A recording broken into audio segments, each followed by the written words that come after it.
E de repente tens que fazer hemodiálise. Vou passar a estar ligado a uma máquina. E parece que a vida... Eu hoje digo parece porque consegui mostrar o outro lado e viver o outro lado, mas este sentimento é real. A vida parece que agora vai acabar porque depende de uma máquina. É muito cansativo. Eu falo a minha visão, quem cuida, eu acredito que seja muito cansativo, mas para quem tem uma doença, não só a doença renal, é um ponto fundamental. Alguém que cuida.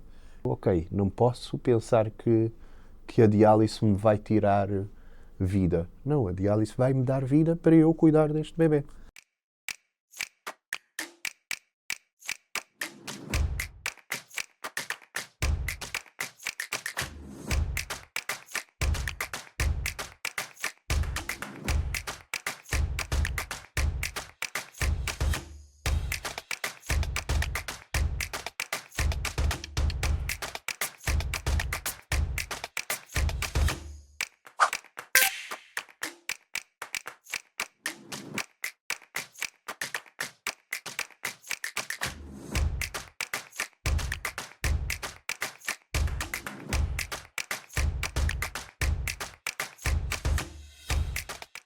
Olá, sejam bem-vindos a mais um episódio do podcast Sem Preconceito, uma conversa que nos é trazida pela Cientice Escola e pela plataforma Saúde em Diálogo. Este é um espaço aberto de conversas francas, onde nós procuramos conhecer a vida de pessoas que foi tocada por, condições chatas, doenças, patologias. O que nós queremos aqui é perceber como é que se superam situações mais difíceis e, eventualmente, trazer alguma inspiração para aqueles que estão a passar por momentos um bocadinho mais complicados. Hoje connosco temos o Filipe Almeida, que nos vai falar sobre doença renal crónica. Filipe, olá. Obrigada por ter aceitado este nosso convite. Vamos falar um bocadinho sobre o que é que se passou consigo e o que é que se passa ainda hoje? Claro que sim. E obrigado pelo convite. Ora, essa, é um gosto. Vou só pôr os óculos para ouvir melhor. Vamos aqui perceber, então, o que é isto da doença renal crónica? Para quem não percebe, explique-nos um bocadinho do que é que nós estamos a falar. Então, doença renal crónica, no meu caso, não se sabe a origem no sentido de pode ter nascido comigo, mas só mais tarde é que foi detectado. Mais tarde estamos a falar de 12, 13 anos. Por isso já estava a entrar numa fase de adolescência e juventude. Na altura não me apercebi o que era a doença renal, porque apenas ouvia que tinha qualquer coisa nos rins. E percebi que isso iria me acompanhar quando dizem não há cura, mas podemos tentar algumas terapêuticas e atrasar a doença, e começou-se a estudar a doença que eu tinha.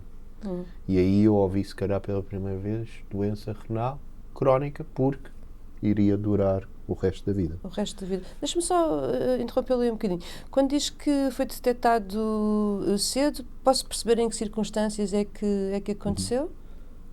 Foi num verão, onde de uma gripe que ao fim de 2, 3 dias normalmente passa, eu já estava internado há uma semana no hospital de Leiria.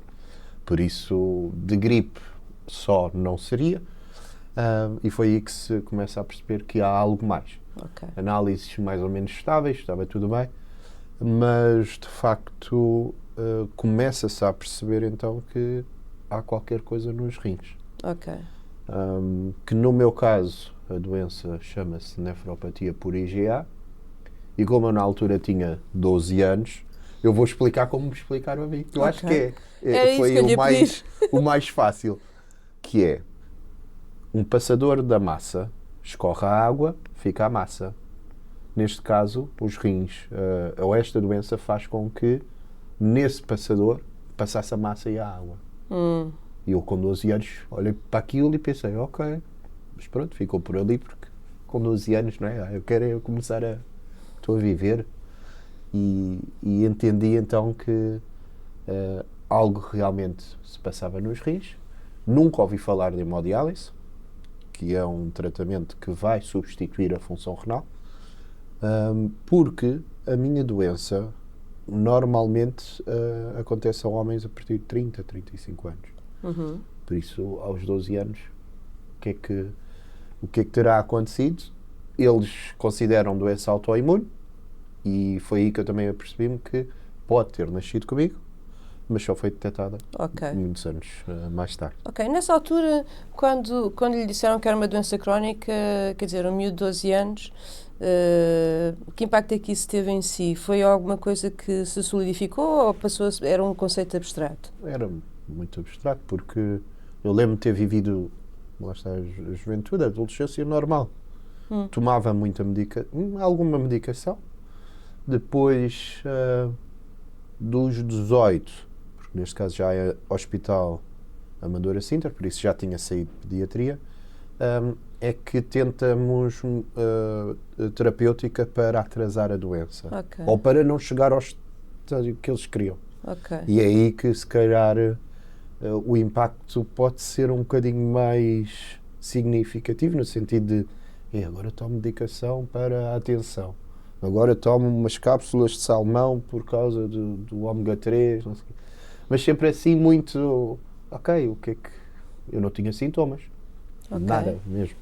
Vivia Vivia a vida de forma normal, plena, não sim. tinha que se restringir de nada, acompanhava os amigos também. Uhum.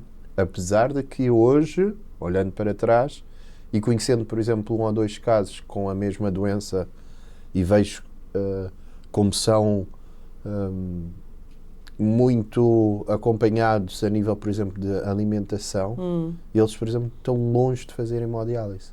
Ok. Porque conseguem, através da alimentação, da medicação toda certinha, estar ainda longe. Por isso, eu olhando para trás penso, se calhar a prevenção para não chegar a este ponto tinha sido útil, não é? Mas não tinha essa noção, Que idade é que tem, sinceramente. posso perguntar? Sim, claro, 37. 37. Portanto, normalmente quando chegamos, estava a dizer há pouco que a patologia é identificada em homens bastante mais velhos do que 12 anos, não é? Sim.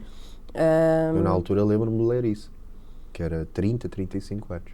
Se calhar hoje em dia pode ter mudado, mas eu recordo-me mesmo disto, de pesquisar sobre isto, IgA, e ver uma patologia detectada em homens, normalmente mais em homens do que em mulheres também.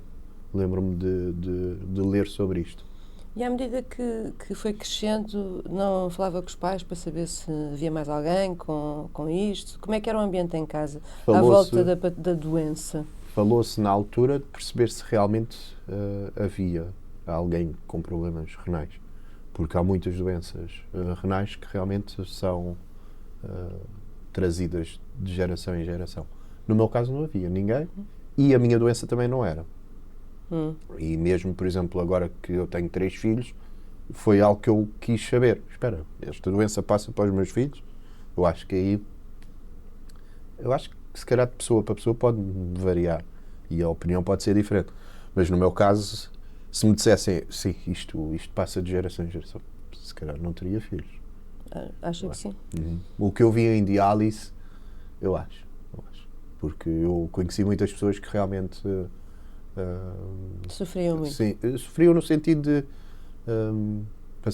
a mãe já fazia diálise, o pai já fazia diálise, o tio fez diálise. Então este peso de, se calhar, eu vou ter um filho e isto vai passar. Quando eu soube que a minha doença não era, não passava, foi tipo, ok. Então, tranquilizou. tive 3. Vamos então voltar. Perguntava sobre o ambiente familiar.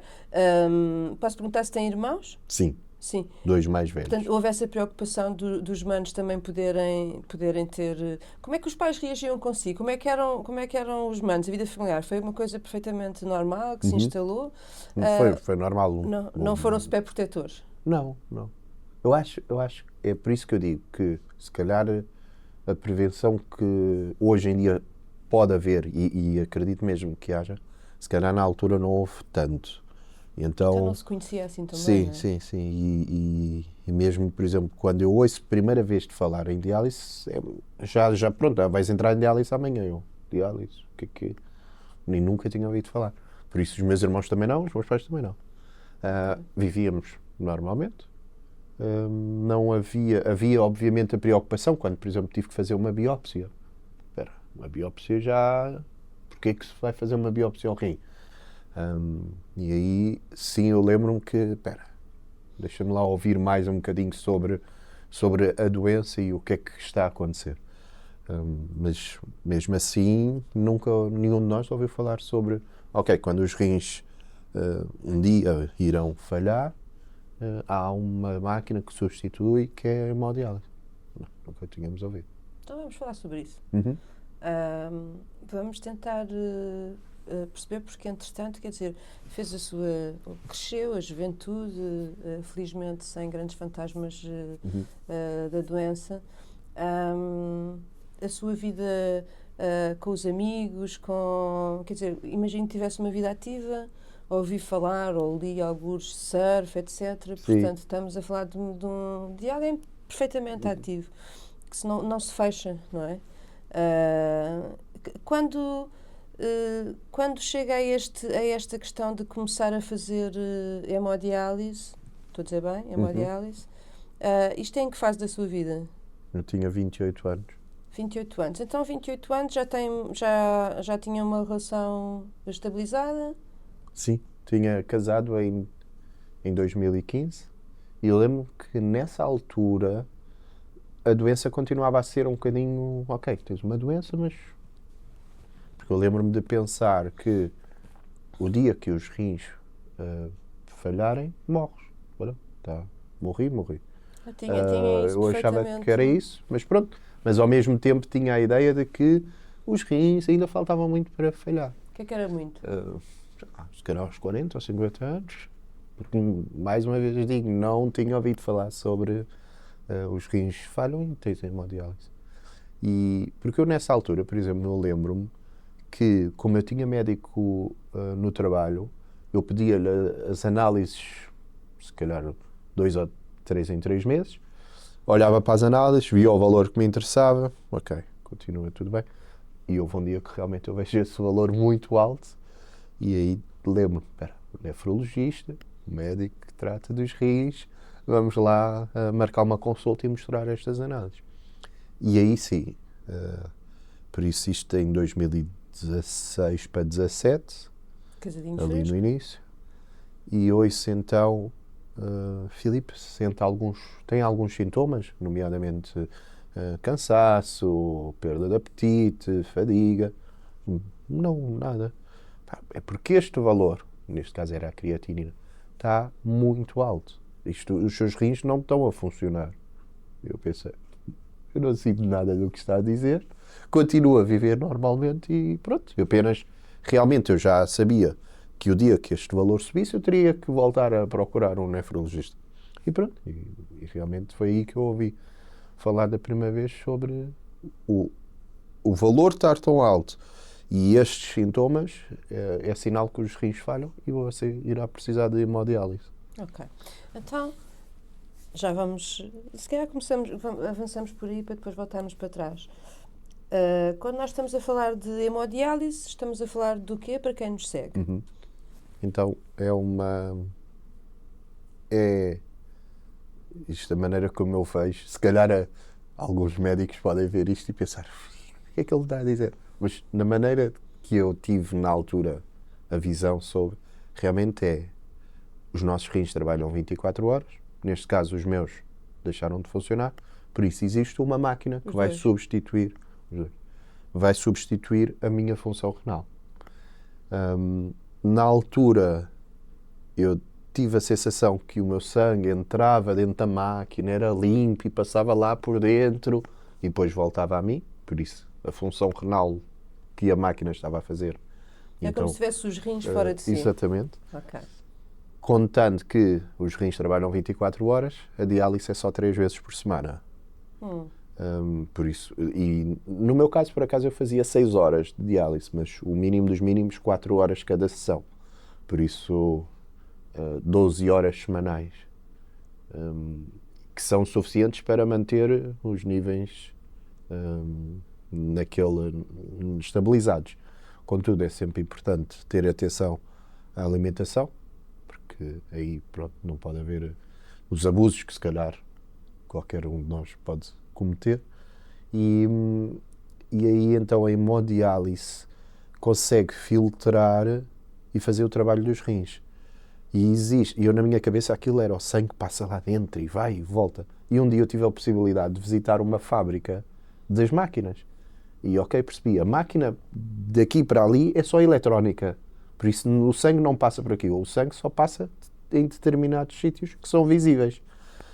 E neste caso é num filtro que é onde tira todas as impurezas e todas as coisas É onde que nós fica a temos. massa que não passa com o passador a funcionar da massa. Exato. Mas ali então, aquilo parece fios de cabelo e é engraçado, entre aspas, mas aquilo vem branquinho, mesmo branco, branco, branco. Quando o nosso sangue sai, faz o circuito e entra naquilo, aquilo começa a ficar vermelho.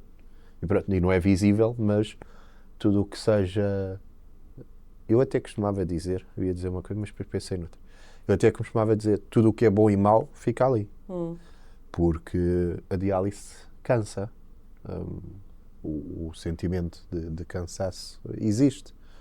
Obviamente o coração está a trabalhar a uma velocidade se calhar, muito superior, porque levamos muitos líquidos e muitas coisas que não são tão boas, nomeadamente tudo o que nós comemos enquanto doentes renais tem esse peso. E então eu costumava dizer, este filtro leva às coisas boas e más, mas pronto, o que interessa é que faça mesmo o trabalho que os rins não fazem. Disse-me que hemodiálise significa que tem que estar ligado a uma máquina durante pelo menos 3 vezes por semana, no seu caso, e que podiam ser ciclos de 4 a 6 horas, certo? Tinha acabado de se casar, falou-me há bocado que tinha medicina no trabalho, portanto, tinha uma vida ativa. O que eu pergunto é como é que isto impacta na sua vida? Porque, quer dizer, isto é uma alteração total do cotidiano. Sim. E continuo a ouvir muito sobre eu vou entrar em diálise e agora o que é que vai ser da minha vida? A minha vida vai acabar. E eu também vivi esse sentimento, porque aos 28 anos eu tinha, nesse ano de 2017, tinha aberto uma empresa de turismo em Lisboa. A Catarina estava grávida, por isso, em breve, nasceria o nosso primeiro filho. E há um bocado aquele sentimento de e agora a vida vai começar. E tenho uma empresa, vou ter um filho, casei há menos de 1 ano e pouco, 2 anos, e de repente tens que fazer hemodiálise. Vou passar a estar ligado a uma máquina. E parece que a vida...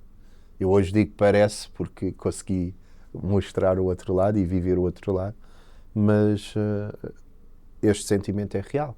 A vida parece que agora vai acabar porque depende de uma máquina. Por isso eu vou de casa para a clínica, do hospital, clínica, casa, e eu entendi que é possível viver a vida ao máximo, como eu costumo dizer. Antes de chegarmos a esse salto, importa-me explorar um pouquinho mais aquilo que foi o impacto, quer dizer, o impacto íntimo do casal. Um casal jovem que está para receber um filho dentro de muito pouco tempo, não é? E como disse, tinha acabado de abrir uma empresa, quer dizer, agora é que eu entrei na idade adulta. Exato. agora é que é sempre a subir. E de repente há este, parece que travão a fundo na vida, não é? Calma. Como é que isso impactou na sua vida familiar de casal? Quer dizer, os projetos num casamento são sempre a 2, não é? Sim. E na altura, por exemplo, algo que nós vivíamos muito enquanto casal era viagens. Nós viajávamos, gostávamos mesmo de viajar. Era de género, nós temos um trabalho de 8 horas, ganhamos um pouco mais do que o ordenado mínimo, mas gostamos de viajar. Por isso, marcávamos férias com 10 meses de antecedência e sabíamos, naquele mês é o nosso mês, vamos viajar, vamos poupar dinheiro até lá. E, por exemplo, aí teve impacto, porque somos deparados com a situação de, ok, se dependes de uma máquina, não podes viajar. Tudo o que era projeto de ter aberto a empresa e, ok, eu estou a trabalhar para mim, das 8 da manhã até às 8 da noite, o que quer que seja. E de repente, espera, há os horários da diálise que eu tenho que cumprir. E também vou ter um filho. O filho vai nascer em breve. E aí o impacto é mesmo grande, mas o mais importante é conseguir mantermos-nos em amor. Eu acho que o amor aqui suporta mesmo muito tudo o que possa ser negativo na vida, seja da mulher ou do homem, e no sentido de companheiros, não é? Neste caso sou eu e a Catarina, marido e mulher, impacta muito termos esse amor de suporte. E então eu, durante os 9 anos que fiz diálise, saber que está lá a Catarina a suportar, quando eu chego depois da diálise e estou mais cansado, quando mesmo assim está a chover e eu tenho que ir para a diálise, ela diz, vai lá, bora, vai, segue, tens que ir. Esse suporte é fundamental. E aí eu acho que não poderia não falar de quem é cuidador. E os cuidadores são pessoas fundamentais na vida de alguém que tem uma doença ou que depende de tratamentos ou que, de certo modo, precisa de apoio. Infelizmente soube de histórias que realmente, por causa da doença, as pessoas separam-se, por causa da doença descuida-se, eu acho que pode-se dizer assim, mas também sei de muitas histórias que realmente de pessoas que são cuidadoras. E hoje em dia tentamos sempre ainda mais proteger quem cuida, porque é um suporte mesmo muito, muito importante. É muito cansativo, eu falo a minha visão, quem cuida, eu acredito que seja muito cansativo, mas para quem tem uma doença, não só a doença renal, é um ponto fundamental. Alguém que cuida, e neste caso, na nossa relação, eu tive essa sorte de ter uma grande cuidadora, porque acho que torna a doença mais leve. Não é uma cura, obviamente, agora estou curado, mas eu acho que torna a doença mais leve. Por isso, o impacto familiar sentido na altura foi, ok, como é que conseguimos olhar para isto e estamos os dois juntos, vamos avançar os dois. Vamos assumir isto como parte da nova realidade, não é? E como é que foi? Esse lado foi, hoje eu olho e digo, esse foi o melhor, porque realmente agora eu começo a fazer diálise dia 19 de abril de 2017 e dia 29 de abril nasce o Guilherme. Por isso, 10 dias. E nesses 10 dias, ok, tens que perceber como é que eu vou agora enfrentar isto, a doença. E eu lembro-me que realmente é do género, tenho um bebê tão pequenino, isto, ok, não posso pensar que a diálise me vai tirar vida. Não, a diálise vai-me dar vida para eu cuidar deste bebê. Certo. A diálise não vai tirar vida, vai dar vida. Eu acho que é uma coisa simples, sim, mas que é absolutamente gigante. Sim, e é mesmo isto que eu acredito e que eu gosto sempre de passar às pessoas que começam diálise, porque, como eu disse, parece que é o fim do mundo, mas não é o fim do mundo. E sempre tive esta ideia que foi passada já por alguém que fazia diálise. Quando nós começamos em diálise é apenas um recomeçar. Recomeçamos a vida e agora cabe-nos a nós dar continuidade. Eu, por acaso, posso dizer que sou a prova que vivi a vida ao máximo. E o tempo que eu tive em diálise foi bom. Bom no sentido de trabalhava, continuei as viagens, tive mais 2 filhos, por isso já são 3. E por isso eu considero o tempo em diálise, eu soube viver a vida ao máximo. E tento sempre mostrar este lado. E cada vez mais vejo pessoas novas a começar diálise. E o que eu desejo é mesmo, não desistam. Parece que é o fim do mundo, mas não vai ser. E é bom, não só o meu caso, mas já há muito mais pessoas a viajar, muito mais pessoas que têm a sua vida normal, trabalham, vão à clínica, voltam para casa. Porque eu acho que há a ideia de a diálise é dos velhos. E realmente há ali 1 ou 2 turnos que nós vamos e realmente são pessoas muito idosas. Que mesmo eu estando presente na sala a fazer diálise, a idade média se calhar é 55, 60, 65. Porque realmente há muita gente nessa condição. Mas, como há muita gente a começar diálise cada vez mais cedo, eu acho que mostrar este lado de é possível trabalhar, é possível viajar, é possível viver a vida ao máximo. Ok. Acho que esta mensagem é para vocês e há muito mais gente a fazer isto, a trabalhar, a viajar. Mas vamos explorar isso. Quando diz que há cada vez mais pessoas jovens a começar a diálise, é porque têm a noção que há cada vez mais pessoas ou mais diagnósticos desta patologia em pessoas. Se começa a aparecer mais cedo ou se, pelo contrário, se diagnostica mais cedo? Eu acho que... O diagnóstico e o tratamento não é bem a mesma coisa, não é? Sim, mas, por exemplo, acho que isto são dados. Eu tenho sempre medo de dizer estas coisas, porque posso estar errado, mas do que eu ouço e do que eu vejo, por exemplo, nas mulheres é sempre detectado mais cedo.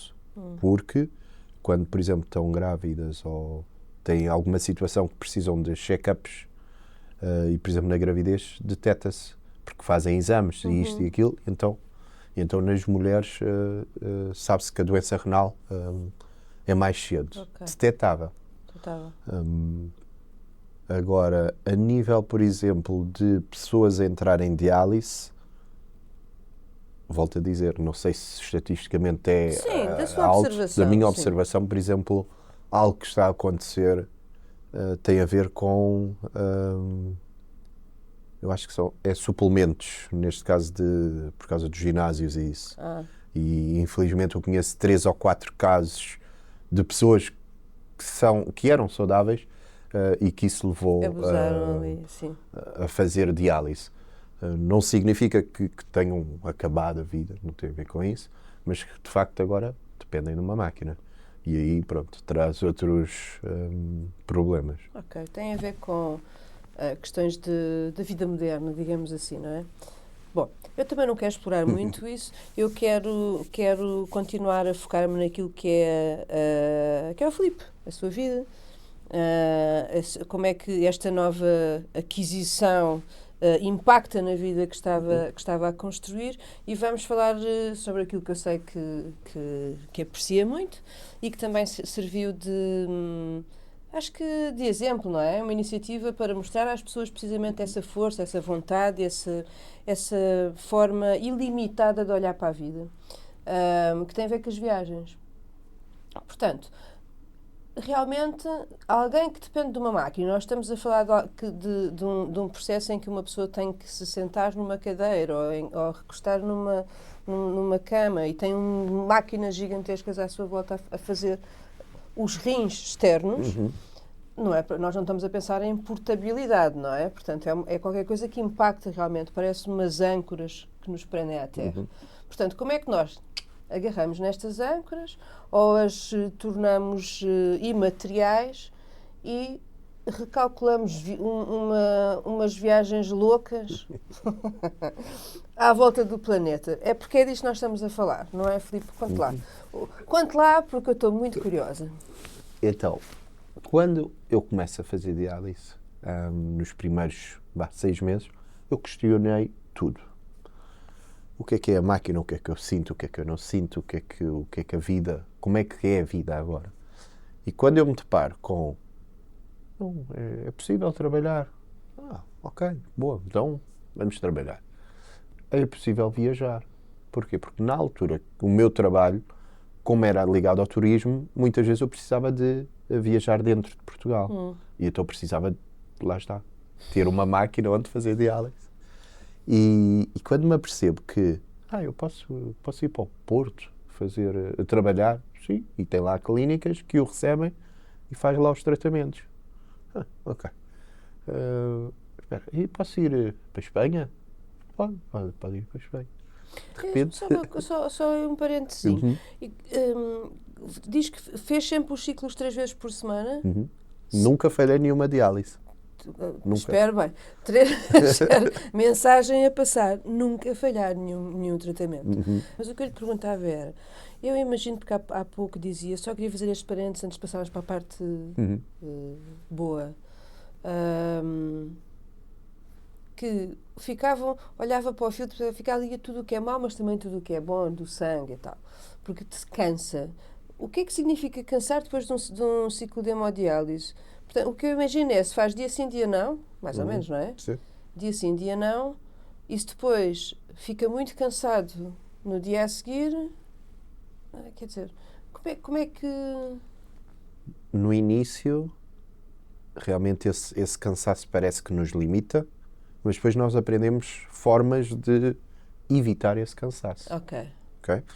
E muitas vezes o cansaço pós-diálise pode ter havido com abusos que eu próprio fiz. Nomeadamente, quando os nossos rins falham, tudo o que é água ou líquidos, mínimo dos mínimos. Porquê? Porque quanto mais líquido eu levar, mais eu vou ter que tirar na máquina. Ok. Quantos mais líquidos eu levar, mais o coração vai trabalhar. O cansaço vai ser maior, um a seguir de diálise. E então, quando nós entendemos que é possível viver com diálise, nós conseguimos quase fazer os tratamentos e no dia a seguir, ok. Eu conheço pessoas que acabam uma sessão de diálise às 6 da manhã, tomam um banho e vão trabalhar de seguida. E ficam o dia todo a trabalhar e a vida deles é isto. O que é fantástico. E eu também cheguei a viver isto desta forma. Que realmente é possível fazer diálise e ter uma vida, continuar a ter uma vida ativa. A parte do cansaço ou de sintoma que possa ter impacto no dia a dia pode ter muito a ver com algo que ou a medicação precisa de ser ajustada ou realmente algo de alimentação ou ingerir líquidos esteve um bocadinho acima do que era permitido. Por isso... Ok, portanto, consegue regrar-se conhecendo o próprio organismo. Muito bem. O que significa que este cansaço não é uma espécie de uma condenação que vai acontecer. Não. O que eu quero passar é, realmente, vão sentir esse cansaço quem começa a fazer diálise, mas é possível viver durante alguns anos com hemodiálise, à vontade. E conseguir gerir essa situação. Então, voltamos. Percebeu então que podia ir ao Porto, podia ir para a Espanha. E aí, eu acho que foi aquela luzinha, não é? Como nos desenhos animados. Espera, se isto é possível, se calhar posso continuar a viajar mundo fora. Ok, posso. Desde que haja um planeamento, uma clínica, é possível.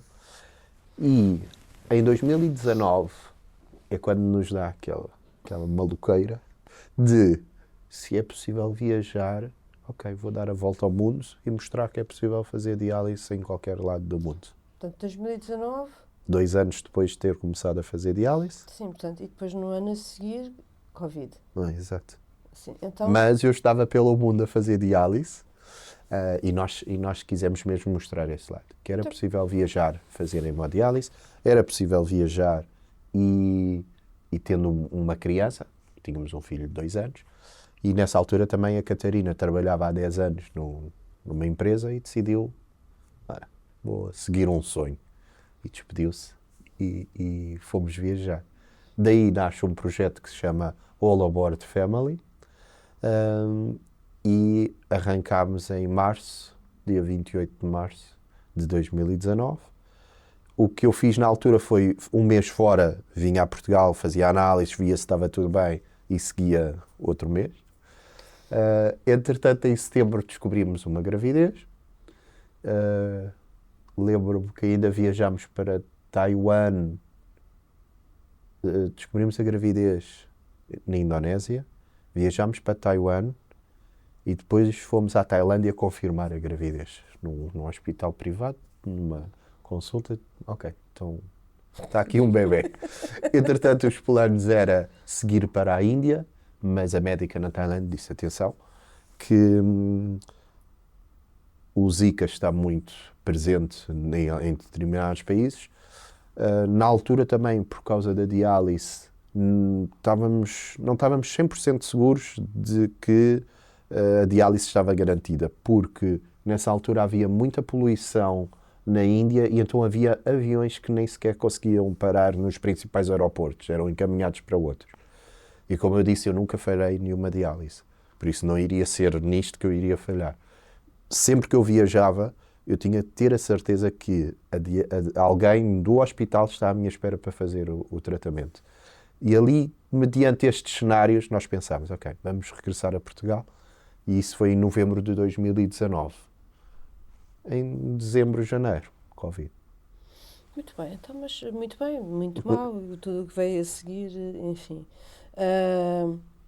Antes de sair para estas viagens, para esta aventura de uma vida, que continua, que tipo de planeamento é que é necessário fazer? Para quem... Eu agora descobri que tenho esta questão, tenho que fazer a hemodiálise, mas quero fazer a mesma coisa que o Filipe e a Catarina fizeram. Como é que eu planeio isto? Na altura, como eu viajava por causa do turismo e percebi que dentro de Portugal dá para movimentar, para alguém que queira começar a viajar, eu acho que é super importante, obviamente, perceber a sua condição médica, porque análises estáveis, medicação toda certinha, estou todo certinho nisto, ok, então posso viajar. A primeira viagem, sem sombra de dúvida, sair da sua clínica. Vá para o norte, sul, experimente. Porque uma das coisas que eu sempre ouvi foi mas eu vou mudar de clínica, é outros enfermeiros, é outros médicos. Será que é igual? É igual. Apenas são outras pessoas. E são pessoas 100% competentes no que estão a fazer e cuidar da sua vida.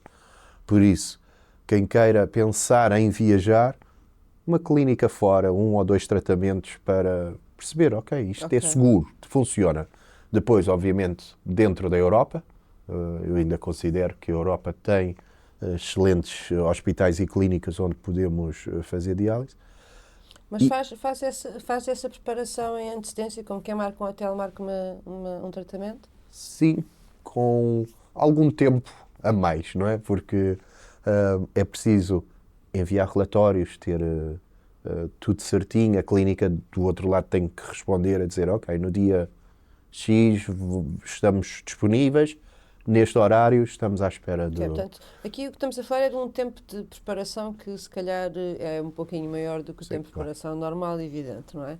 Mas que é super importante garantir que, ok, eu vou de férias, posso, neste caso, comprar este voo para este país e eu vou ter diálise. Ok, isto é o básico, não é?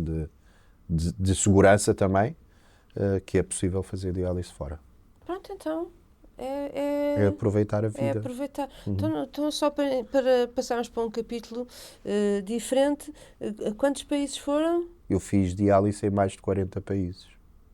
E muitos deles repeti cidades, ou dentro do próprio país, fiz em 3 ou 4 cidades diferentes. Outra vez, quantos? 40.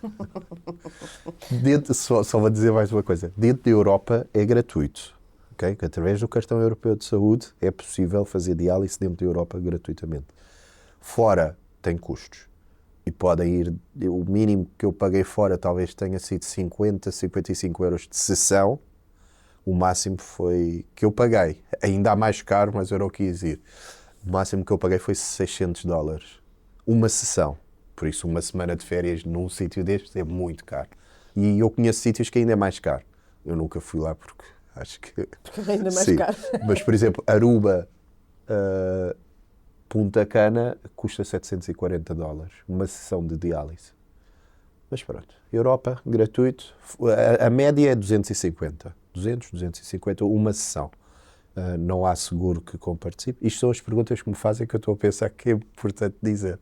Não há seguro que comparticipe estes tratamentos fora, mas é possível. É possível e eu já... falta um continente. Quando eu disse que queria fazer a volta ao mundo era isto, era ir a todos os continentes e fazer diálise. E realmente não. Austrália e Nova Zelândia ainda não fui. Também agora já não vou. Você não precisa. Agora, vamos ver. Porque não precisa de ir fazer diálise lá. Pode lá ir sem fazer diálise, não é? Eu sim, porque agora Sim. estou transplantado. Pronto, então era aí que eu queria chegar. Eu sabia. Era aí que eu queria chegar. Normalmente, a progressão das pessoas que têm a patologia do Filipe é chegar a um momento em que, depois da hemodiálise, basicamente os rins falham. Não, antes da hemodiálise, os rins falham, começamos a hemodiálise e há uma perspectiva de ser transplantado. Certo. Obrigada pela Esta correção. é É isso mesmo. a linha, sim. Mas sabe sempre, assim que começa a fazer hemodiálise, sabe que isto é um processo intermédio até ao transplante? Sim, contando que poderá acontecer, nem toda a gente estar elegível para transplante. Ok. Mas aqui eu acho que tem a ver com a idade, por exemplo. Okay? Porque, por exemplo, no meu caso, eu comecei a fazer hemodiálise, nunca tinha sido transplantado, nunca nenhum destes cenários. Eu lembro-me que logo aos primeiros 6 meses estavam-me a falar de Filipe, substituir a máquina é ser transplantado. Ok, como é que se processa? Pode escolher até 2 hospitais em Portugal inteiro para ser transplantado. Há um acompanhamento anual onde fazem exames, tudo, para o manter em lista ativa. Por isso, em média, na altura o que me disseram, em média em Portugal, 5, 6 anos. Hoje em dia não sei qual é o valor, mas eu fiquei 9 anos à espera. Tinha um tipo de sangue difícil, ou tenho ainda, um tipo de sangue que pode ter complicado essas coisas, por isso ter estado 9 anos à espera, mas hoje estou transplantado. Bem, hoje é uma situação recente, não é? Uhum. Então vamos falar sobre isso. Ligam-lhe e dizem, chegou a sua vez. Como é que isso é? Foi assim? Ou... Foi assim. Eu estava na diálise. Foi dia 25 de outubro de 2025, por isso, muito recente. E eu estava na diálise e era 00:30, porque eu fazia da meia-noite às 6 da manhã. E à 00:30, quando eu vi o número, eu digo logo à pessoa que estava à minha frente, ao meu lado, Pedro, eu acho que vou-me ligar do transplante. Este número, porque era um 21, era um número tão específico que eu disse, isto é aqueles números que depois no final acabavam em 000. Fraude não era, porque à 00:30 normalmente não ligam, mas eu tive a sensação que era transplante e disse, Pedro, acho que isto é do hospital. E atendi e de facto, Filipe, temos um rim para si. 9 anos em diálise faz com que às vezes pomos em causa o transplante. Porque, primeiro, em diálise só ouvimos histórias más. As pessoas que estão em diálise, ou porque realmente os rins falharam, ou porque já tiveram um transplante, falharam e estão em diálise. E quando eu digo só ouvimos histórias más é porque normalmente é isto. Eu tive um transplante mas não correu bem. Eu fui transplantado 2 anos e depois perdi o rim. E eu que nunca tinha sido transplantado tive a sensação de se calhar também não quero transplante. Vivo bem com a diálise, está tudo bem. E quando me ligaram, esse medo foi tão grande que eu disse, não quero o transplante. Vou pensar mais um bocado. E do outro lado o médico teve a capacidade de dizer, Filipe, 10 minutos e eu volto-lhe a ligar. E então foram aqueles 10 minutos que eu liguei para a Catarina, falei com a enfermeira que estava lá, com os meus amigos de diálise, eu já os chamo de amigos, e disse, eu fui chamado para transplante, mas eu não sei o que é que vai acontecer, eu tenho medo disto, o que é o transplante, e isto acontece. Certo, mas qual é o risco? Voltar à situação onde já estava? Sim, mas ao mesmo tempo é aquela sensação de ir a um desconhecido. Sim, claro. Não é que é aquela coisa do... Eu na altura pensei tanta coisa. Dá uma anestesia geral, depois não acordo. Depois acordo. Nós pensamos em tantas coisas. E esse medo fez com que eu tivesse dito que não, mas em 10 minutos mudei logo o discurso e mal ligaram. Eu disse, sim, claro, a que horas, quando e aonde? Foi só o que eu disse. E de facto, Santa Maria foi o hospital onde eu nasci. E foi o hospital que eu sempre quis estar em lista. Muita gente disse, Coimbra transplanta muito, Santa Cruz, Corri Cabral. E eu, neste caso, estava em Santa Cruz e Santa Maria, mas eu disse, não, o hospital que eu nasci, vou manter lá. E o Santa Maria chamou. Por isso fui transplantado dia 25 de outubro. E hoje eu penso, eu sentia-me bem em diálise. Mas eu hoje sinto-me muito bem transplantado. Muito bem mesmo. É uma energia, é tudo. Não sei o que é que mudou. Mas já deixou de fazer diálise? Sem dúvida. E eu ainda estou muito no início, 4 meses, mas o dia que sair mesmo, viajar, tiver mesmo ativo, aí eu vou pensar, eu nem tenho que ir cá diálise, nem nada, não tenho que... Aí eu vou mesmo sentir o que é não ter que fazer diálise. Ok, então qual é o seu medo agora? Além dos cuidados que é necessário ter, obviamente. Claro que sim. Mas o medo é qual? É que as coisas não resultem? O medo é se realmente algum valor no rim que eu tenho novo altera e pode haver rejeição. Então existe sempre este medo, porque tudo o que seja, por exemplo, infecções, bactérias, podem provocar essa rejeição. De resto, eu acredito, e com quem eu tenho falado, se for muito rigoroso, por exemplo, a nível de medicação tem que ser certinha. Não pode, hoje esqueci-me de tomar. Não, isso não existe. Isso não pode existir. Isso é àquela hora, tem que ser àquela hora sempre. Por isso, o medo pode haver um bocadinho de se o valor altera e há uma possível rejeição, porque eu continuo-me a sentir bem, mas ao mesmo tempo, se eu mantiver este rigor de medicação a horas, procurar também saber mais um bocadinho sobre a alimentação compatível com o transplantado. Ok, isto é possível, isto... E depois, obviamente, a atividade física. Eu já comecei, porque os primeiros meses não é aconselhado. Também, se calhar, alguns desportos não são possíveis. Tudo o que seja desporto de contacto, para proteger o rim ao máximo. Se calhar futebol, surf, coisas que possam ser mais agressivas, convém... Então o que é que anda a fazer? Neste momento comecei umas caminhadas, porque eu tive 3 meses parado e fazer uma caminhada custa. É verdade. Mas se eu realmente sentir que é benéfico, e é benéfico, e está mais comprovado que fazer alguma coisa para que o nosso corpo entre em movimento é benéfico, sem sombra de dúvida. Por isso, comecei umas caminhadas, no outro dia já consegui fazer 1 km a correr, um a andar, um a correr, e fiz 5 km e pouco, por isso gostei do resultado. Mas o mais importante é mesmo mantermos-nos ativos. Por isso essas caminhadas têm sido fundamentais até para a própria saúde mental, porque lá está esta ansiedade, às vezes o antes da consulta fiz as análises e agora como é que estão os resultados, ela existe, mas está mais comprovado que fazer exercício é bom. Okay. Eu ri-me aqui para mim mesma porque eu ia pegar precisamente na questão da saúde mental. E queria falar um bocadinho sobre a importância de um acompanhamento mais estruturado, mais formal. E também gostava de dizer a quem nos segue onde é que podem encontrar um apoio, um suporte para as pessoas. Eu imagino que algumas delas, principalmente não com 12 anos, mas com idades um bocadinho mais avançadas do que Filipe tinha, poderão ver nisto alguma desorientação, ficar, enfim, abaladas, não é? Perante um diagnóstico. Porque nós pensamos sempre na parte má.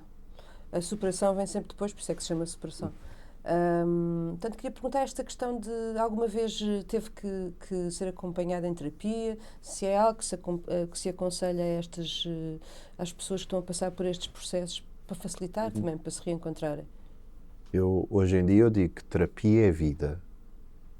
E felizmente, hoje em dia nós falamos muito disto mesmo com a vontade, e acredito que, e olhando na realidade de uma clínica de diálise, se calhar uma faixa etária ainda considera, eu não estou maluco, eu não preciso nada disso.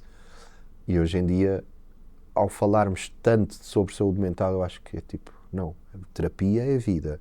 Por isso, qualquer pessoa que realmente sinta isto de eu tenho medo dos tratamentos, eu tenho ansiedade nesta situação.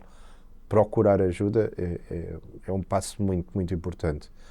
As clínicas conseguem mostrar o caminho para procurar ajuda, mas hoje em dia falarmos cada vez mais deste tema é fundamental. Deixa-me perguntar-lhe, alguma vez sentiu, sei que pronto, tem a sua vida profissional, mas fora mesmo da vida profissional, é uma questão que de vez em quando coloca aos convidados, em ambiente profissional se sentem que a doença basicamente serviu para os atrasar na sua evolução ou para que as pessoas olhassem para eles de forma diferente. Isso foi alguma coisa pela qual passou?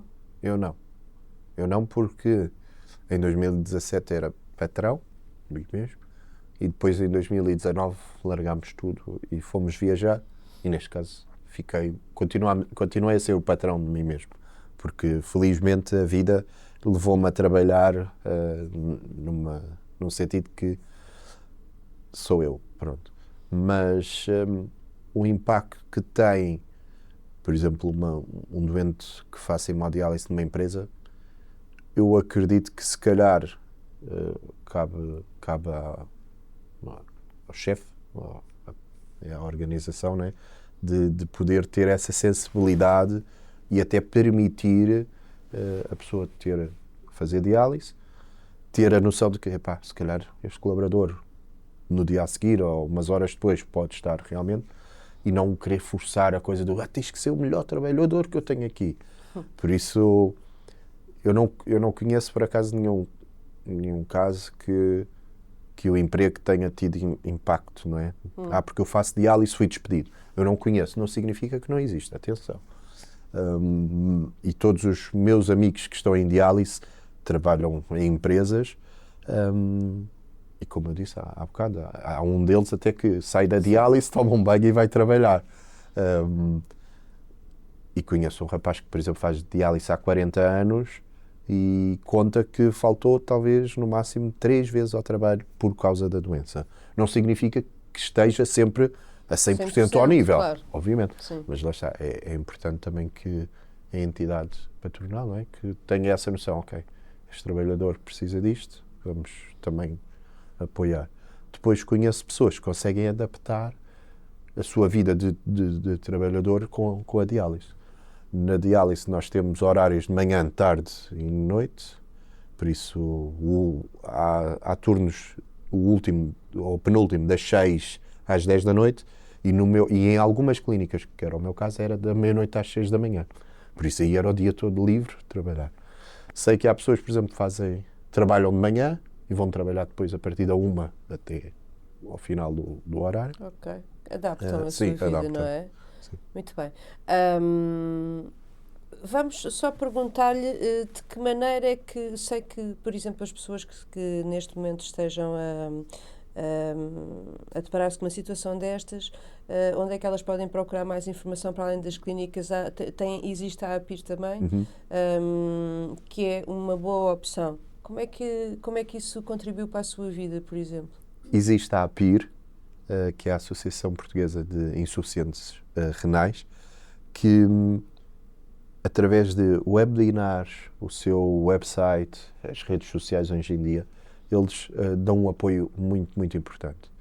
Nomeadamente, falam sobre a doença tal e qual como ela é, mas sempre também com a visão do doente, mas também com a visão do médico, que pode realmente ajudar a entender melhor. Muitas vezes também convidam a parte farmacêutica. Tudo o que seja medicação, como é que funciona. E eu acho que todos estes eventos que organizam ajudam a que neste caso, o doente possa ter um bocadinho mais noção. Por isso, esta associação procura promover muito isto. E também, por exemplo, lembro-me de uma campanha que tiveram no verão passado que era de prevenção. E andaram pelas praias também a mostrar às pessoas o que é isto da prevenção da doença renal. Por isso a APIR acaba por ser fundamental, porque muitas vezes a história é contada por pessoas que estão na mesma situação, seja transplantados ou seja em diálise. E logo aí, por exemplo, eu penso, eu como doente olho para isto e penso, falamos a mesma linguagem. Por isso, eu acho que a APIR acaba por ter este papel, não é? Ok, não estás sozinho, consegues ir, vamos ao teu lado.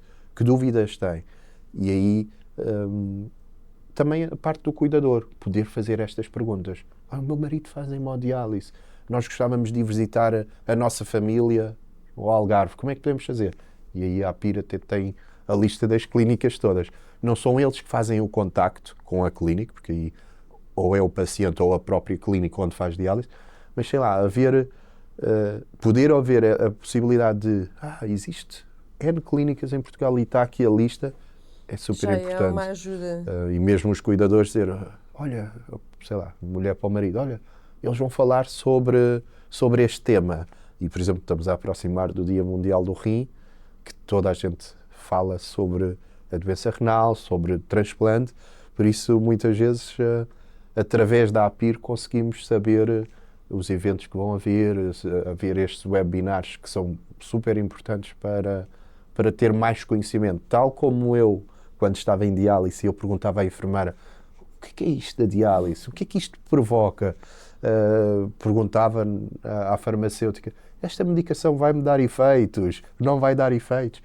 Aqui nós também temos essa possibilidade de através da APIR, fazer essas perguntas. E quanto mais o doente estiver informado, eu acho que também está mais capacitado para enfrentar e viver a vida. Gerir a sua vida, não é? Vamos falar um bocadinho sobre sexualidade. Eu queria falar dos seus filhos para fechar, para perguntar como é que isto impacta, como é que eles vivem isto, mas eu gostava de, antes de chegarmos aos filhos, falarmos sobre sexualidade e que se é um tema que importa trazer para cima da mesa quando estamos a falar de pessoas que estão a fazer hemodiálise, pessoas que foram transplantadas, como é que a doença impacta na minha vida íntima e na minha relação com o meu ente querido? A nível de quem esteja em diálise, ao longo dos anos pode haver a questão de perda de apetite sexual. No sentido de... Sim. E há quem diga que, por exemplo, nos homens pode mesmo ter dificuldades nessa área. Ter uma disfunção. O que eu, por acaso, não senti, não significa que aconteça em 9 anos, 5 anos, eu não sei determinar o tempo, mas fala-se disso. Mas fala-se muito ao de leve. Por exemplo, eu não me lembro de, entre os meus amigos em diálise, comentarmos isto. E somos amigos de diálise, não é? Somos amigos de mandar mensagem, como é que estás? Tudo bem? Tudo bem. E os médicos falam nisso? Os profissionais de saúde não falam? Não falam diretamente. Eu sempre soube destes temas por ouvir aquelas coisinhas de como é que é a sexualidade? Acontece, não acontece? Mas nunca é abordado tipo, olha, há probabilidade disto acontecer. Por exemplo, no caso das mulheres, é possível engravidar, mas a nível de tratamentos são muito vigiadas, por exemplo, porque pode acontecer num tratamento de diálise a tensão baixar muito. No caso de uma grávida, isto pode ser muito... Uma grávida pode fazer hemodiálise? Pode. Eu conheço pessoas que tiveram filhos enquanto fazem... Esta frase pode não surgir, não tiveram o filho durante o tratamento, não é? Mas estavam em diálise e tiveram filhos. No caso das mulheres é muito, muito vigiado, porque lá estão a formar um bebê. Mas, por exemplo, a sexualidade no pós-transplante, pelo que eu tenho entendido, tem a ver muito com a medicação que o transplantado toma. Por exemplo, neste momento, se eu quisesse ter mais uma criança, há a medicação que eu tinha que parar imediatamente. Neste caso, deve haver substituto, mas sempre me disseram, atenção, Filipe, se pensar em ter mais um filho, tem que nos avisar, porque esta medicação não é compatível. Má formação nos bebés, doenças, é isso. Por isso, ao mesmo tempo, eu fui informado disto, Mas eu lembro-me do pós-transplante mandar mensagem a um amigo meu que tinha sido transplantado já há uns anos e dizer: olha, como é que é a sexualidade? Posso, não posso? E ele explicou-me, porque eu acho que é sempre um tema que fica sempre entre o vai e não vai, mas que eu acho que é importante abordar, sem sombra de dúvida. E para quem possa sentir este receio, pá, falem das coisas, porque realmente pode acontecer, mas também ao mesmo tempo pode haver uma solução. No caso, por exemplo, do transplantado, nesta questão de muita cortisona, faz com que não haja tanta vontade, medicação, neste caso, possa fazer má formação num feto, caso queira ter uma criança, mas acima de tudo possa questionar e mostrar esse lado. Olha, eu quero saber mais. Mas continua a ser uma coisa que tem que ser proativamente questionada pelo doente, pela pessoa que eu faz, sinto isso, não é? sim. Não há uma atenção por parte da comunidade clínica para abordar o assunto proativamente com as pessoas, não é? Eu acho que não significa que não se queira abordar o assunto, mas eu acho que é dos dois lados, não é? Há aquele lado do doente de pá, não vou fazer perguntas, e depois há o lado do médico que diz pá, não vou falar sobre este lado. Há um preconceito relativamente a eu acho que é a sexualidade, pronto. Sim, é uma questão íntima, não vamos abordar. Muito bem, então, mas tem 3 filhos. Eu queria falar como é que os miúdos vivem e viveram, porque o mais velhinho tem 8 anos, não é? Portanto, tem acompanhado este processo. Ele nasceu já, Exatamente. eu fazia diálise. Aliás, exatamente, muito pertinho. Como é que eles, principalmente o mais velho, como é que ele vê esta diferença agora de fazer hemodiálise? O pai agora já não faz hemodiálise. Eu acho que agora tem um pai a tempo inteiro, não é? Já não precisa de sair para fazer diálise. Eles sempre viveram esta realidade de forma próxima? No meu caso, eles não conheceram o pai antes, numa vida normal, faz diálise e agora é transplantado. Mas eu conheço casos que isso aconteceu e obviamente tem um impacto grande. Os filhos sentem, o meu pai agora tem que ser, é o meu pai ou a minha mãe, tem que sair para os tratamentos. No meu caso, quando souberam da notícia de, olha, há algo que nós estávamos à espera há muito tempo que está a acontecer ao pai, o mais velho disse logo, era o rim. Ele teve essa noção de que ok, o rim do pai chegou e já não faz diálise. Também existe isto, pegando um bocadinho nos mitos, que é o facto de eu sou transplantado, já não precisas fazer diálise. Não. Mas não voltas. Não. O rim veio trazer esse lado. E nos filhos acabou por acontecer um bocadinho isso, que é o pai já não tem que sair agora para a diálise? Não tem que sair. E então o impacto obviamente é positivo. No início, por exemplo, no caso dos nossos, e como era época de inverno, eu tinha que estar muito protegido. E eu lembro de haver um episódio, eu andava sempre de máscara, mesmo em casa nos primeiros tempos e nestes picos. E eu lembro de haver um episódio que o pequenino diz, tu não tens aquela coisa na boca. E eu estava só a dar-lhe a papa, mas foi do género, ok, eles entenderam. Por isso é muito positivo, não é? Eles olharem e dizer, pai, já tem um rim. E mesmo quando eu vou à escola levar os miúdos, vou sempre de máscara, há sempre um ou outro que diz, porquê é que tu usas essas coisas? Eles são os primeiros a dizer, porque o pai tem um rim novo. E acho que esse impacto é mesmo positivo. Muito bem. Então vamos terminar, fechar assim numa... Fechar, que toda a conversa foi positiva, na verdade, não é? Espero bem que sim. Começámos mesmo que sim. E fechamos e foi toda uma continuidade. Para onde é que vai, quando é que vai ser a próxima viagem? O que é que planeia agora, assim que o rim e o resto do organismo estiverem completamente acomodados? O que é que planeia? O que é que está a pensar? Gostava tanto. Eu quero muito voltar às viagens. Sei que também há cuidados a ter, por isso não posso ir já direto ao primeiro país que me apetecia. Que era? Eu pensei logo nisso. Eu disse isto e pensei, qual é que seria?